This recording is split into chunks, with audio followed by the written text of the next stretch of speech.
रात को सब 9 बजे तक सो जाया करते थे।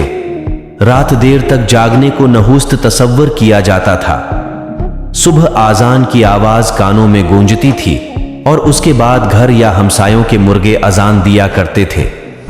घर में दरख्त मौजूद होता था और सुबह सुबह चिड़ियों की आवाज कानों को सुनाई देती थी। घर के मर्द नमाज पढ़ने चले जाते थे और यूं दिन का आगाज बहुत जल्दी हो जाता था। दोपहर में अक्सर घरों में रोटी बनाई जाती थी और साथ पुदीना, टमाटर और प्याज की चटनी बनाई जाती थी।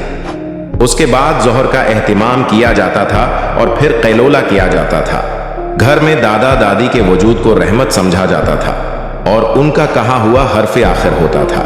मोहल्लेदारों के दुख सुख साझे होते थे और किसी बारात या फौतगी पे इत्तेहाद का जज्बा देखने के काबिल होता था। ना कोई बीरा होता था और ना ही शादी हाल। मोहल्ले के तमाम लोग मिलकर शादी की सारी तैयारियां करते थे और फौतगी पे हमसाए भी कई कई दिन चौलाहा नहीं जलाते थे।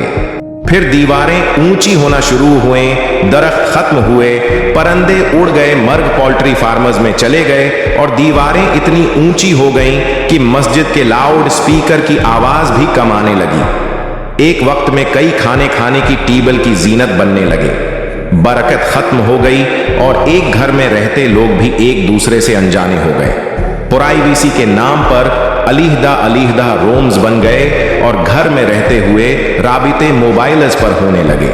शादियां फिर शादी हाल्स में होने लगे और मोहल्ले में फौतगी पर मुना दिखाने की रस्म चल निकली। कई सालों के उस सफर में हमने सब कुछ खो दिया, पाया कुछ नहीं। मेरे जमाने बड़े सहाने